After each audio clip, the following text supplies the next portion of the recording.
जय हिंद बच्चों। कैसे हो आप सब लोग। आशा करता हूँ आप और आपके परिवार में सब स्वस्थ होंगे और सब खुश होंगे। आप सभी लोगों को रक्षाबंधन की मेरी तरफ से ढेर सारी शुभकामनाएं। ठीक है, तो आज के अपन अपने वीडियो की तरफ चलते हैं। आज के वीडियो में 5 क्वेश्चंस लिए हैं मैंने। वो 5 क्वेश्चंस जो है, इन सभी क्वेश्चंस का लेवल बहुत अच्छा है। तो आप उन क्वेश्चंस के सॉल्यूशन को देखने से पहले उन सभी क्वेश्चन को खुद से ट्राई कीजिएगा। देखिए, अगर आप लोगों की प्रैक्टिस रीजनिंग के ऊपर अच्छी है तो आप लोगों को इस वीडियो के अंदर मैं एक चैलेंज दे रहा हूं। जब वीडियो आएगा, ठीक है, जब भी क्वेश्चन आता है तो उस क्वेश्चन को आप बिना पेन उठाए सॉल्व करेंगे। अगर सही में आपकी प्रैक्टिस जो है वो रीजनिंग के ऊपर बहुत अच्छी है तो आप उन क्वेश्चंस को बिना पेन उठाए भी कर सकते हैं। लेकिन कुछ क्वेश्चंस ऐसे हैं जो बिना पेन उठाए नहीं बनेंगे, लेकिन वो क्वेश्चन भी अगर आपने बिना पेन उठाए बना दिए तो फिर तो मतलब समझो कि आपने बहुत अलग ही लेवल की प्रिपरेशन करके रखी है। ठीक, तो अपन अपने पहले क्वेश्चन की तरफ चलते हैं। पहला क्वेश्चन जो है वो कैलेंडर का है। इसमें बोला है कि अगर सोनम का जन्म 26 अगस्त 2013 को हुआ था तो वो किस दिन 7 साल 8 महीने और 25 दिन की होगी। अब कभी भी ऐसा क्वेश्चन अगर आपको आता है जिसमें एक तारीख दे दी कि वो व्यक्ति इस तारीख को जन्मा था, उसके बाद बता दिया कि बताओ किस दिनांक पे वो इतने साल इतने महीने इतने दिनों का होगा, तो आप सबसे पहले क्या करना, जो तारीख है, जन्म तारीख, डेट ऑफ बर्थ, उसको आप लिख लेना। लिखना इस तरीके से, जैसे हो गया 26 अगस्त, महीने को नंबर ऑफ महीने इसमें लिखना। अगस्त जो होता है वो 8वां महीना होता है तो ये 8वां महीना लिख दिया। और साल जो है जिसमें उसकी पैदाइश है वो है 2013। अब उसने बोला है कब 7 साल 8 महीने 25 दिन की होगी, तो साल के नीचे आप साल लिख लीजिए, 7 साल 8 महीने और 25 दिन। अब इन सभी को आप जोड़ दीजिए, 2013 प्लस 7 ये हो गया 2020। 8 और 8 महीने कितने हो जाएंगे, 16 महीने, जो कि किसी भी साल में 16 महीने पॉसिबल ही नहीं है। 26 और 25 ये हो गए 51 दिन। अब देखो ये दो चीजें कभी भी पॉसिबल नहीं होती, तो आप क्या करेंगे, सबसे पहले आप देखेंगे, देखो 16 महीने तो नहीं होते, मैक्सिमम होते 12 महीने। 12 महीने, 16 महीने को मैं लिख सकता हूं 4 प्लस 12 महीने, 4 प्लस 12। 12 में इसलिए तोड़ रहा हूं क्योंकि जो 12वां महीना होगा इस पूरे 12 महीने का एक साल कैरी होके आगे चला जाएगा। तो ये जो 12 महीने, इस 12 महीने का एक साल बन के 2020 में जुड़ गया, साल लग जाएगा 2021। चौथा महीना मतलब हो जाता है अप्रैल, और तारीख हो गई 51। अब 51 तारीख तो पॉसिबल ही नहीं है, तो आप क्या करेंगे, अब 51 तारीख पॉसिबल नहीं, तो आप सबसे पहले देखेंगे महीना कौन सा चल रहा है, अप्रैल। अब इस अप्रैल में मैक्सिमम कितने दिन होते हैं, 30। तो आप क्या करेंगे, अप्रैल में 30 दिन ले लिए, महीने को आगे बढ़ा दिया, 51 में से जैसे ही 30 दिन घटाऊंगा तो क्या आएगा, 21। अप्रैल का अगला महीना कौन सा हो जाएगा, मई, और साल कौन सा है, 2021। तो ये हो गया आपका आंसर कि सोनम जो है 21 में 2021 को, मतलब आपका ऑप्शन हो गया सी, 21 में 2021 को सोनम जो है वो 7 साल 8 महीने और 25 दिन की होगी। तो आपको सिंपल करना है, जब भी कोई तारीख को देता है, साल के नीचे साल, महीने के नीचे महीने, दिन के नीचे दिन।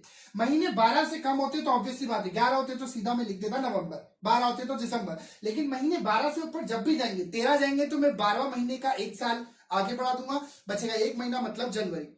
14 महीने होते तो 14 को मैं 2 और 12 में तोड़ता, 12 महीने का एक साल आगे कैरी हो जाता, 2 मतलब फेब हो जाता। अब जो भी महीना आएगा उस महीने में अगर उतने दिन पॉसिबल है, जैसे 30 से कम आते तो मेरे को अप्रैल का अगला महीना नहीं बढ़ाना पड़ता। लेकिन दिन कभी भी उस महीने से ज्यादा हो जाते हैं तो उस महीने को आगे कर दें। अप्रैल में टोटल 30 दिन होते, 30 दिन इसमें से घटा दिए, बच्चे 21 दिन आगे अगले महीने पे फॉरवर्ड हो जाएंगे, हो जाएगा 21 मई 2021। ये था आपका पहला क्वेश्चन। ठीक, आगे चलते दूसरे क्वेश्चन की तरफ।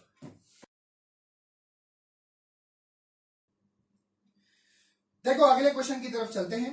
अगला क्वेश्चन जो है वो है ऑर्डर एंड रैंकिंग का, क्रम व्यवस्थीकरण का। ये सेम क्वेश्चन ऐसा एक मैंने अपने चौथे वीडियो में डाला था जो अमित प्रकाश और विकास के ऊपर था। ठीक, तो ये क्वेश्चन अब आपसे बनना चाहिए था क्योंकि एक ऐसा क्वेश्चन मैं चौथे वीडियो में कर चुका हूं। अब इस क्वेश्चन को उठाने से पहले मैं आपको बता दूं, इस क्वेश्चन में बार बार दाया बाया आएगा, लेफ्ट राइट। वैसे तो इंग्लिश में भी क्वेश्चन लिखा हुआ है, लेकिन इंग्लिश मीडियम वालों को हमेशा दाएं बाएं में बहुत दिक्कत होती है। तो उनके लिए एक चीज मैं बता देता हूं कि आप कभी भी अपने हाथ पे यू करेंगे, यू, तो आप देखेंगे आपके उल्टे हाथ पे बी बना हुआ रहेगा, आपके उल्टे हाथ पे बी बना हुआ रहेगा। तो ये जो बी है, ये बी का मतलब हो जाएगा बाया, बी का मतलब हो गया बाया। और राइट हैंड पे, दाएं हाथ पे आपका डी बना हुआ रहेगा, तो डी से क्या हो जाएगा, दाया। तो जिस हाथ पे बी बनेगा वो गया बाया, जिस हाथ पे डी बनेगा दाया। तो आपकी जो ये लाइन है, इस लाइन में ये हो जाएगा आपका बाया छोर, लेफ्ट हैंड और ये हो जाएगा दाया छोर राइट हैंड। ठीक है, तो इस क्वेश्चन की शुरुआत करते हैं अपन। सबसे पहले बोला है कि तीन आदमी राम, मोहन और आकाश एक पंक्ति में खड़े। देखो पंक्ति में और भी लोग हैं, लेकिन इंडिकेट सिर्फ इन तीनों को किया जा रहा है। बोला जा रहा है कि राम और मोहन के बीच में 10 लोग हैं। तो देखो सपोज अगर मैंने मोहन को यहां बिठा दिया, तो राम या तो उस साइड पे बैठ सकता है, मोहन और राम के बीच में कितने लोग हैं 10। या दूसरा तरीका कैसे हो सकता है, मोहन यहीं बैठे, राम उसके लेफ्ट साइड पे बैठे। यही दो तरीके पॉसिबल है, या तो वो उधर बैठेगा राम, या राम इधर बैठेगा। ठीक, अब आगे वाली लाइन में बोला है मोहन और आकाश के बीच में 7 लोग हैं। अगर ऊपर वाली व्यवस्था होगी तो मोहन और आकाश के बीच में हो गए 7 लोग, और अगर व्यवस्था नीचे वाली होगी तो मोहन और आकाश के बीच में हो जाएंगे 7 लोग। दोनों में से कौन सी व्यवस्था है मेरे को नहीं पता सही। आगे बोला है अगर राम के आगे 3 लोग हैं। अब सुनना पूरी बात, अगर ऊपर वाली व्यवस्था में लेता हूं तो राम के आगे बोले सिर्फ 3 लोग हैं, तो ऐसी स्थिति में राम के आगे ये 10, 11, 18, 19 लोग हो गए, लेकिन बोल के रखा राम के आगे सिर्फ 3 लोग हैं। तो ऐसी स्थिति में ऊपर वाली जो व्यवस्था है वो पूरी की पूरी हो गई गलत। नीचे वाली व्यवस्था को कंटिन्यू करो, आपको आंसर मिल जाएगा। बोला राम के आगे कितने लोग हैं, राम के आगे 3, और फिर बोला है कि आकाश के पीछे है 24। तो बताना है कि पंक्ति में ज्यादा से ज्यादा और कम से कम कितने लोग होंगे। अब एक बात हमेशा ये ध्यान रखो, कभी भी क्वेश्चन में ज्यादा से ज्यादा बोले तो ऐसी स्थिति में आपको हमेशा फैला फैला के बिठाना है। शुरुआत में जो पंक्ति देके रखेगी कि इन 2 व्यक्तियों के बीच में इतने, इन 2 व्यक्तियों के बीच में इतने, उसमें एक व्यक्ति कॉमन होगा। जैसे यहाँ पे कॉमन था मोहन। आपको क्या करना है, एक व्यक्ति को लेफ्ट में बिठाना है, एक को राइट में बिठाना है, जो व्यवस्था बोली इसको पूरा करना है। ऐसी स्थिति में आप ज्यादा से ज्यादा लोगों का आंसर निकाल सकते हो। मतलब ज्यादा से ज्यादा में हमेशा आप फैला फैला के बिठाओगे तो ज्यादा से ज्यादा का उत्तर यहीं से निकल जाएगा। अगर आप गिनो तो 3 और 1 4, 4 और 10 हो जाएगा 14, ये 15, 15 और 7 22, 23 और 24 कितना हो जाएगा 47। ये हो गया आपका आंसर 47। तो ज्यादा से ज्यादा कितने लोग हो गए 47। अब देखो आपके पास 2 ऑप्शन है, ऑप्शन बी भी 47 दे रहा है, ऑप्शन सी भी 47 दे रहा है, लेकिन कम से कम में 31 32 तो आपको निकालना ही पड़ेगा कि कम से कम में कितना है। नहीं तो नन ऑफ दिस भी देके रखा है, हो सकता है आपका उत्तर नन ऑफ दिस हो जाए, 47 ज्यादा से ज्यादा हो जाए और कम से कम 30 हो जाए। तो जल्दबाजी में टिक मत कर देना। तो सबसे पहली चीज, जब भी क्वेश्चन में ज्यादा से ज्यादा बोले आप एक को लेफ्ट पे एक को राइट को बिठाना और ऐसी स्थिति में फैला के बिठा देना। दूसरी चीज, अब उसने बोला कम से कम कितने होंगे, तो कम से कम में आप हमेशा ओवरलैपिंग कराएंगे। या तो दोनों लोगों को लेफ्ट साइड पे बिठा देंगे या दोनों को राइट साइड पे। क्वेश्चन में जितनी कंडीशंस देके रखी है उसको फॉलो कराते हुए। ठीक है, तो ये ज्यादा से ज्यादा हो गया 47। अब मैं कम से कम का कर रहा हूं, थोड़ा सा ध्यान से सुनना। क्या बोला है, मोहन और राम के बीच में 10 लोग हैं। तो पहली चीज मैं सोच रहा हूं, अच्छा मोहन और राम के बीच में 10 लोग हैं, तो ये मोहन ये राम, इनके बीच में 10 लोग, 1 2 3 4 5 6 7 8 9 10। ठीक है, और फिर अगली लाइन में बोला ये तो पहला हो गया। हो सकता है राम जो है मोहन के राइट साइड पे हो, या एक और चीज ये भी तो हो सकती है कि राम मोहन के लेफ्ट साइड पे हो। जो गया राम 1 2 3 4 5 6 7 8 9 10। अब दूसरी चीज में क्या बोला उन्होंने कि मोहन और आकाश के बीच में 7 लोग हैं। अगर व्यवस्था ये होगी और दोनों को अगर राइट साइड पे बिठाया गया होगा कम से कम में ओवरलैपिंग कराते हुए, तो मोहन और आकाश के बीच में 7 लोग, 1 2 3 4 5 6 7, ये हो गया आकाश। लेकिन व्यवस्था अगर ये हो रही होगी तो 1 2 3 4 5 6 7 और ये हो गया आकाश। अब बोल के रखा अगली पंक्ति में राम के आगे 3 लोग हैं। क्या राम के आगे 3 लोग हैं? नहीं, 1 2 3 4 5 6 7, सिर्फ 3 लोग हैं। 3 से कहीं अधिक हो गए तो ये व्यवस्था हो गई गलत। इसको करो कंटिन्यू। राम के आगे है 3 लोग, क्योंकि राम के आगे 3 लोग और आकाश के पीछे है 24। सारी व्यवस्था कंप्लीट हो गई। देखो, मोहन और राम के बीच में 10 लोग, मोहन और आकाश के बीच में 7 लोग, राम के आगे 3 लोग, आकाश के पीछे 24 लोग। अब कम से कम गिन लो आप, ये 3 ये 4 ये 5 ये 6 ये 7 और पीछे 24, आकाश तक टोटल ये 7 और 24, आंसर आ जाएगा 31। कम से कम 31, ज्यादा से ज्यादा से 47, कम से कम हो गए 31। तो आपका ऑप्शन हो जाएगा सी। ज्यादा से ज्यादा 47 लोग हैं, कम से कम 31 लोग हैं। तो इस क्वेश्चन से आपको ये सीखने को मिला कि कभी भी किसी क्वेश्चन में 3 लोग दे और वो बोले कि पंक्ति में ज्यादा से ज्यादा कितने लोग हैं, तो आप फैला फैला के बिठाएंगे। मध्य में एक को बिठाया, एक को लेफ्ट पे एक को राइट पे, जो कंडीशंस देके रखी उसको फॉलो किया, फैला फैला के बिठाना है, ज्यादा से ज्यादा का आंसर आ जाएगा। लेकिन कम से कम बोले तो हमेशा ओवरलैप कराना है उस व्यक्ति के, या तो दोनों को दाएं छोर पे बिठाना पड़ेगा या बाएं छोर पे। वो क्वेश्चन की कंडीशंस को देखते हुए वहां पे पता चलेगा कि वो लेफ्ट पे बैठेंगे कि राइट पे। ठीक, तो पहले वाले का ज्यादा से ज्यादा का उत्तर हो जाएगा 47, कम से कम का हो जाएगा 31। क्वेश्चन नंबर 3 पे चलते हैं।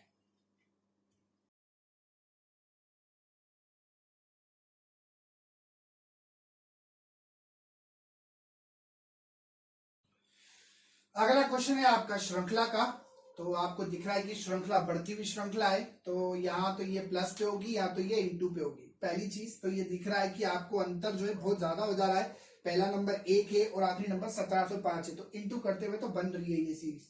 लेकिन इसमें तिगड़म क्या लगा हुआ है देखो, पहले 1 से 2 जब मैं बनाऊंगा तो किस तरीके से बना रहा हूं, 1 में 1 का इंटू किया, प्लस जो इंटू कर रहा है इसका क्यूब भी उसमें जोड़ दिया। 1 इंटू 1 1, 1 का क्यूब 1, ये हो गया 2।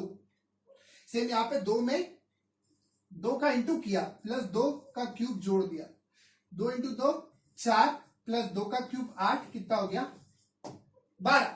इसी तरीके से आप जब आगे जाओगे तो 12 में 3 का इंटू करेंगे, प्लस 3 का क्यूब जोड़ेंगे, 12 में 3 का इंटू करेंगे तो 36, 36 3 का क्यूब 27, ये जोड़ेंगे तो कितना आ जाएगा 63। और यहाँ पे 4 का इंटू करेंगे और 4 का घन, 4 का क्यूब जोड़ देंगे 316। सेम यहाँ पे 5 का इंटू करेंगे और 5 का क्यूब जोड़ देंगे। सेम बात 1705 से जब आप आगे बढ़ोगे, अब तो 1705 से जब आगे बढ़ोगे तो इंटू करना पड़ेगा आपको, इंटू करना पड़ेगा आपका 6 का, और 6 का क्यूब आपको उसके अंदर जोड़ना पड़ेगा। तो आप सबसे पहले क्या करेंगे, 1705 में जब आप 6 का इंटू करेंगे तो देखो ये 0, ये 3, ये 3, ये 42, ये 4, ये हो गया 10, 10,230। 6 का क्यूब होता है 216, ये 216 इसके अंदर जोड़ दिया, 6 4 4 0 1, 10,446, 10,446। Option number B. तो थर्ड का आंसर हो गया ऑप्शन बी। तो सबसे पहले इंटू किया 1 का, प्लस 1 का क्यूब जोड़ दिया, इंटू किया 2 का, 2 का क्यूब जोड़ दिया, इंटू किया 3 का, 3 का क्यूब जोड़ दिया। इसी तरीके से 1705 में इंटू 6 किया है, प्लस 6 का क्यूब उसमें जोड़ दिया है। ठीक है, मैं आपको बोल चुका हूं कि आप 30 तक के स्क्वायर्स याद रखें जो कि 900 होता है, और 20 तक के क्यूब याद रखें, ये बहुत काम आएंगे। 8000 होता है, बहुत काम आएंगे। ठीक है, बार बार कैलकुलेशन में यूज आएंगे, तो ये आप याद ही रखें अच्छे से। ठीक, आगे चलते हैं।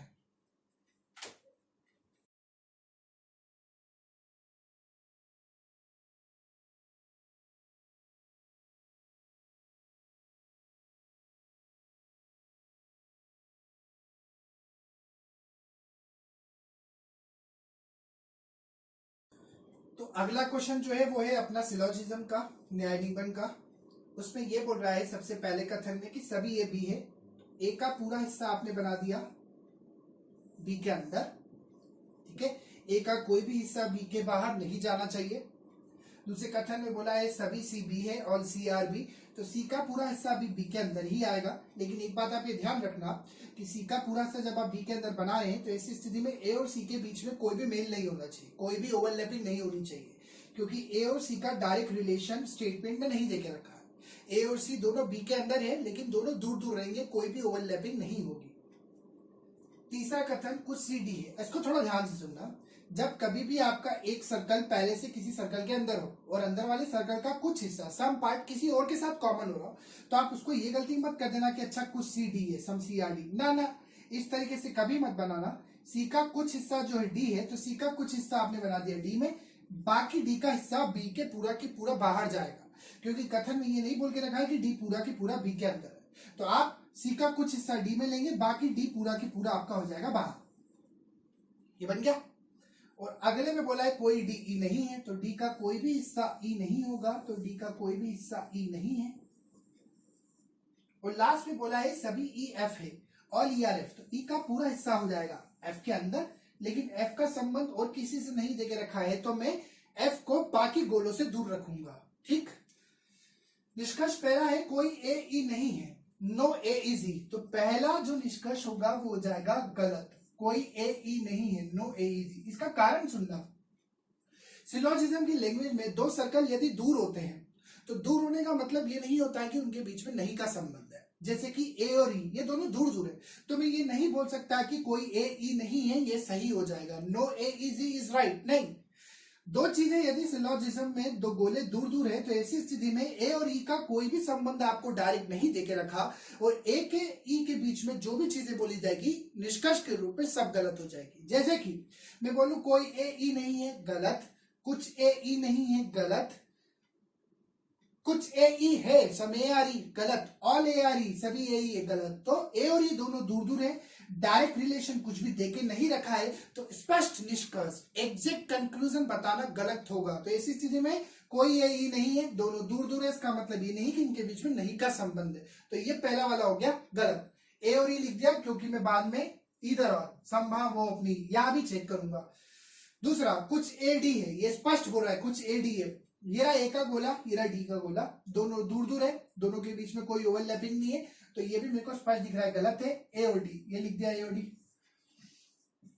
तीसरी है संभावना, जो बोल रहा है कुछ ए की सी होने की संभावना, all A some A being C is a possibility, ये बिल्कुल सही। आपको ये चेक करना है कि संभावना में इस तरीके का डायग्राम बन सकता था क्या, जो ये बोल रहा है, बिल्कुल बन सकता था। पहले कथन में आपको बोला था सभी ए भी है, तो आपने बना दिया सभी ए भी है। दूसरे कथन में बोला था सभी सी बी है, अच्छा सी पूरा बी के अंदर आएगा, लेकिन एक संभावना ये भी तो है कि जब सी पूरा बी के अंदर आए तो सी का कुछ हिस्सा ए के साथ मेल खा जाए। अब बोलो सर अगर ये संभावना थी तो बनाया क्यों नहीं, बनेगा नहीं। एग्जैक्ट डायग्राम तो यही है, एग्जैक्ट जितने निष्कर्ष होंगे, एग्जैक्ट कंक्लूजन हमेशा इसी डायग्राम पे चेक होंगे। संभावना या पॉसिबिलिटी, मेरे को ये चेक करनी है पॉसिबिलिटी में क्या इस तरीके से बन सकता था क्या। 99% केस जो होते हैं पॉसिबिलिटी के सही होते हैं, बस आपको एक बार चेक करना है क्या इस तरीके से डायग्राम बन सकता था क्या।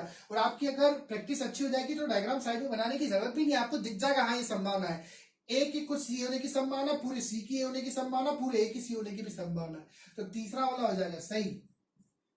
चौथा बोला कुछ ए ई है, एग्जैक्ट कुछ ए ई है, ये रहा ए ये रहा ई। अभी अभी बताया दो चीजें दूर दूर है तो उनके बीच में कुछ नहीं कहा जा सकता, ए और ई दोनों दूर दूर है, तो ये हो जाएगा गलत। मेरे को दिख भी रहा है कि ए और ई के बीच में कोई भी संबंध नहीं है।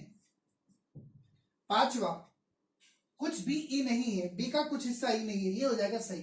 थोड़ा ध्यान से सुनना, देखो बी का कुछ हिस्सा है डी के अंदर, बी का कुछ हिस्सा some part are in D, B का कुछ हिस्सा है डी के अंदर, डी जो है वो कभी भी ई नहीं होगा, ये कथन में देके रखा है, तो डी का पूरा हिस्सा जो है ई नहीं है। अब बाय डिफॉल्ट डी के साथ जितनी भी चीजें जुड़ी रहेगी उसका भी संबंध ई के साथ नहीं होगा।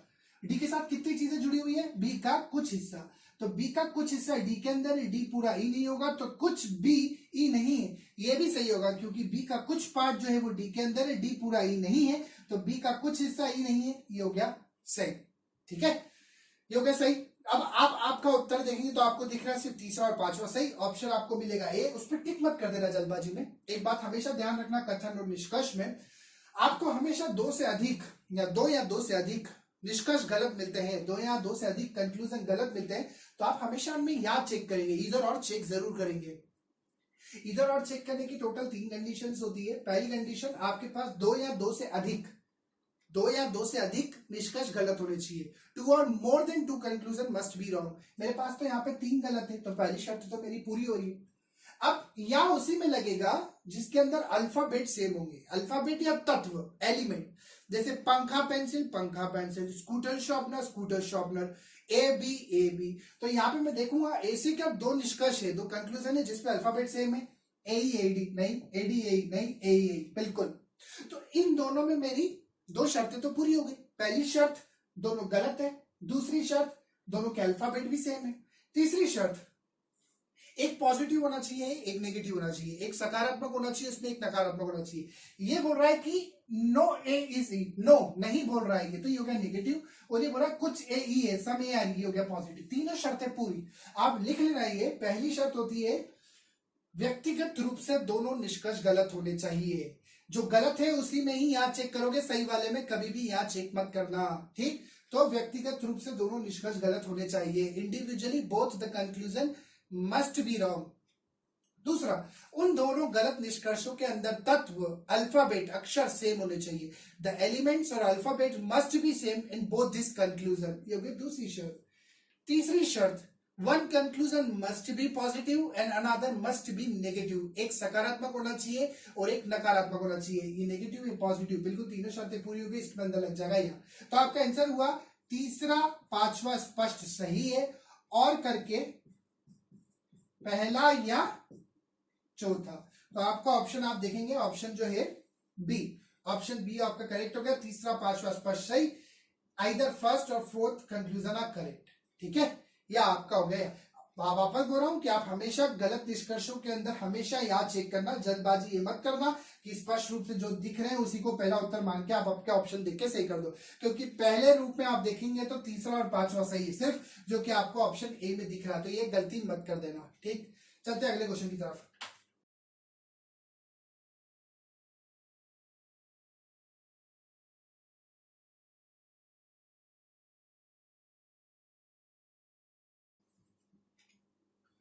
पांचवा क्वेश्चन जो है, ये पांचवा क्वेश्चन आपका सीटिंग अरेंजमेंट का है। इसमें आपको बोला है कि एक चौकोर मेज है। आप जब पढ़ेंगे वो आपको बताएगा कि एक चौकोर मेज है, एक स्क्वायर टेबल है। ठीक, उस स्क्वायर टेबल में चार लोग पट्टी के ठीक बीच में बैठे हैं, मतलब मिडिल ऑफ द साइड। एक, दो, तीन, चार। चार लोग ठीक कोनों पर बैठे, एक, दो, तीन और ये चार। कोनों पर बैठे हुए लोग बाहर की ओर देख रहे हैं और मध्य में बैठे हुए लोग अंदर की ओर देख रहे हैं। ठीक, अब आप देखेंगे जो लोग बाहर की ओर देख रहे हैं, तो बाहर की ओर देख रहे हैं तो इनका हो जाएगा ये वाला राइट, ये वाला हो जाएगा इनका लेफ्ट। अंदर की ओर देखने वालों का ये हो जाएगा राइट, ये हो जाएगा लेफ्ट। इसी का ये राइट, ये लेफ्ट, इस वाले का ये राइट, ये लेफ्ट। ठीक है, तो ये सब आपको पता होगा, इस सबको मैं मिटा दे रहा हूं। ठीक है, अब पॉइंट नंबर पहला ये बोल रहा है कि ए जो है वो बी के दाएं से तीसरे स्थान पे है। सबसे पहले बी को बिठाना पड़ेगा। अब बी को मेरे को नहीं पता कि वो मध्य वाली साइड पे बैठा है, मिडिल पे बैठा है कि कोने पे बैठा है। तो आप एक चीज तो ये कर सकते हैं कि आप अल्टरनेट एक और लेके चले, एक बार बी को मध्य में बिठा दे, एक बार बी को कोने पर बिठा दे, लेकिन इससे क्वेश्चन आपका बहुत बड़ा हो जाएगा। तो आप सबसे पहले एक बार क्वेश्चन में चेक कर लेना क्या बी से रिलेटेड कोई जानकारी आपको देके रखी है। हाँ, पॉइंट नंबर थर्ड में एक जानकारी देके रखी है कि बी किसी कोने पर नहीं बैठा है। तो बी किसी कोने पर नहीं बैठा तो बी मध्य में बैठा होगा, मिडिल में बैठा होगा, ये बिठा दिया बी को। पॉइंट पहले पे वापस आओ, क्या बोला है कि ए जो है बी के दाएं से तीसरे स्थान पे, बी अंदर की ओर देख रहा है तो बी के दाएं से तीसरा होगा इस साइड पे, ये हुआ एक, ये हुआ दो, ये हो गया तीसरा। ठीक है, अब इसके बाद आप देखोगे पॉइंट नंबर चौथा, उसमें बोला है एफ एक कोने पर बैठ। जो काम काम के पॉइंट है, जैसे ए और बी बैठ चुके हैं, इससे रिलेटेड जो जो पॉइंट मेरे को मिल रहे हैं पहले उनको मैं बिठा देता हूं, आसानी होगी। एफ एक कोने पर बैठा है, पॉइंट नंबर चौथा, एफ एक कोने पर बैठा है। अब कोने मेरे पास तीन है, एक, दो, तीन, इन तीन में से कहीं भी बैठ सकता है, लेकिन एक और कंडीशन दी है कि एफ एक कोने पर बैठा है लेकिन वो बी का पड़ोसी है, पड़ोसी नहीं है। F is sitting at the corner but he is not the neighbour of B. तो ये दोनों कोने तो गए, यहाँ पे एफ नहीं बैठ सकता, तो एफ के लिए बची सिर्फ एक जगह, वो हो जाएगी जगह ये वाली। एफ को बिठा दिया यहाँ पे। ठीक है, अब बोला है डी जो है सी के ठीक सामने बैठा है, मतलब डी और सी एक दूसरे के बिल्कुल विपरीत बैठेंगे। पॉइंट नंबर ले रहा हूं मैं दूसरा। अब सपोज करो मैंने डी को यहाँ बिठा दिया, अब डी को यहाँ बिठा दो, उसके ठीक सामने सी बैठ पाएगा नहीं। डी को यहाँ बिठा दिया, इसके ठीक सामने सी बैठ पाएगा नहीं। डी को यहाँ बिठा दिया, इसके ठीक सामने सी बैठ पाएगा नहीं। डी को यहाँ बिठा दिया, सी इसके सामने ठीक बैठ पाएगा, बिल्कुल बैठ पाएगा। डी को यहाँ बिठा दो तो सी इसके सामने बिल्कुल बैठ पाएगा। तो डी या तो इधर आएगा या इधर। ठीक, लेकिन एक और चीज बोलिए कि डी के ठीक सामने सी है और डी जो है वो ए का पड़ोसी नहीं है। तो डी अगर ए का पड़ोसी नहीं है तो डी इधर तो नहीं बैठ पाएगा, तो डी को बिठा दिया इधर। और डी के लिए एक और चीज बोलिए कि डी सी के ठीक सामने बैठा है, D sitting in front of C या D sitting opposite to C, तो डी सी के ठीक सामने बिठाइए, बिठा दिया सी को। ठीक है, इसके बाद आप देखोगे पॉइंट नंबर छठा बोल रहा है H is the neighbour of C. पांचवा क्यों नहीं ले रहा हूं, क्योंकि इसमें बोला है G is not sitting in front of A. अब जी चलो ठीक है, ए के सामने नहीं बैठा, तो जी के लिए दो पोजीशन बच जाएगी, एक ये एक ये। एग्जैक्ट नहीं पता तो जिस पॉइंट में एग्जैक्ट पोजीशन दिए पहले उसको लूंगा। पॉइंट नंबर छठा, एग्जैक्ट पोजीशन देके रखी हुई है, बोला है कि एच जो है सी का पड़ोसी है, बिठा दिया एच सी का पड़ोसी। सी के पड़ोसी में दो जगह, एक ये पहले से भरी हुई है, बचेगी सिर्फ ये। अब बोला है जी जो है ए के सामने नहीं बैठा है। अब जी भैया ए के सामने नहीं बैठा है तो जी के लिए एक ही तो जगह बची, ये वाली। सब बैठ चुके हैं, जगह बची एक, व्यक्ति बचा एक, ये बिठा दिया ई को। क्वेश्चन है कि बी के ठीक सामने कौन है, बी के ठीक सामने सिर्फ एक व्यक्ति बैठा है जो कि है जी। ये हो जाएगा आपका उत्तर जो कि है ऑप्शन ए, आंसर हो जाएगा जी। तो ये था आपका वीडियो आज का। ठीक, आशा करता हूं आपको सभी चीजें समझ में आई होगी। ठीक, तो अपन अपने नेक्स्ट लेक्चर में मिलेंगे, लेकिन इस वीडियो को प्लीज लाइक करें, कमेंट करें। अगर कुछ भी आपको कमेंट करना है, कोई चीज समझ में नहीं आई हो या कोई आपको चीज बतानी है, कोई इंप्रूवमेंट कराना हो, तो आप बिल्कुल कमेंट में लिख के दें। ठीक है, और चैनल को सब्सक्राइब करें और वीडियो को ज्यादा से ज्यादा शेयर करें। जय हिंद।